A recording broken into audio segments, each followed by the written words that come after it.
Tous les hommes qui voulaient l'épouser se retrouvaient mystérieusement morts. Mettez en commentaire l'heure à laquelle vous voyez ce poste.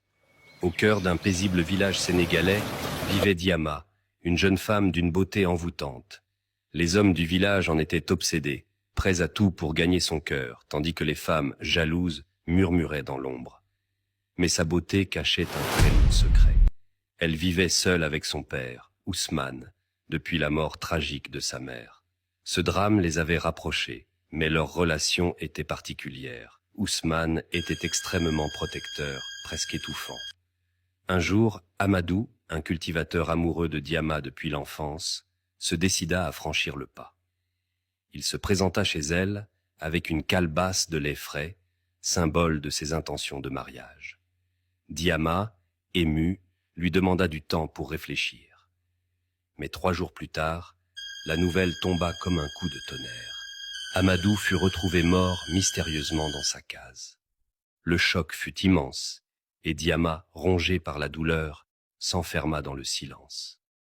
Avec le temps, elle finit par retrouver un peu de sérénité et fit même la rencontre de Mustapha, un riche marchand venu d'un village voisin.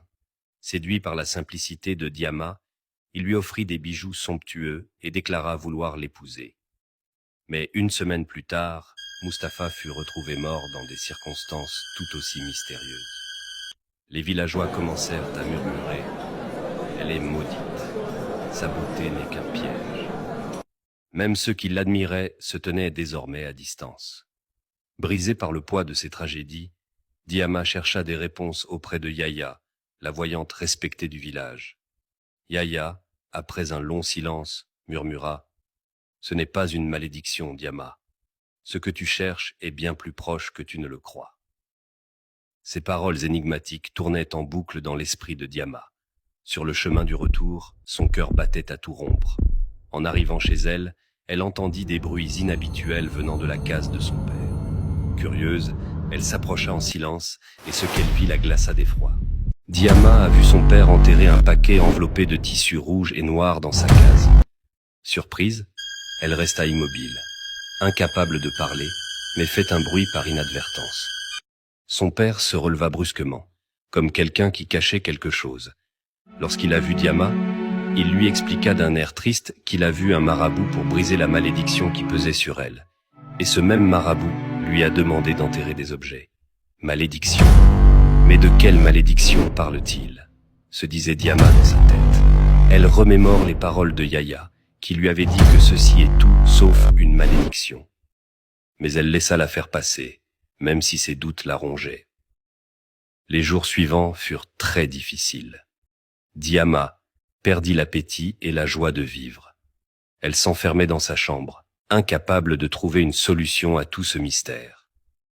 Puis un jour, surprise, Issa, son ami d'enfance, arriva au village. Après plusieurs années d'exil, il était revenu avec un sourire chaleureux. En voyant l'état de Diama, il lui demanda ce qui se passe. Diama, en larmes, lui expliqua toute situation. Pris de peine, il décida de lui faire revenir sa joie de vivre. Il passait du temps avec elle, l'emmenait se promener, lui racontait ses aventures. Petit à petit, Diama commença à retrouver goût à la vie. Mais plus le temps passe, plus Issa développa des sentiments pour Diama.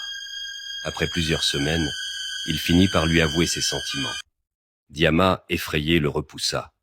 Elle le traita de fou et lui demanda qu'il ne voit pas que tous ceux qui l'aimaient étaient condamnés à mourir.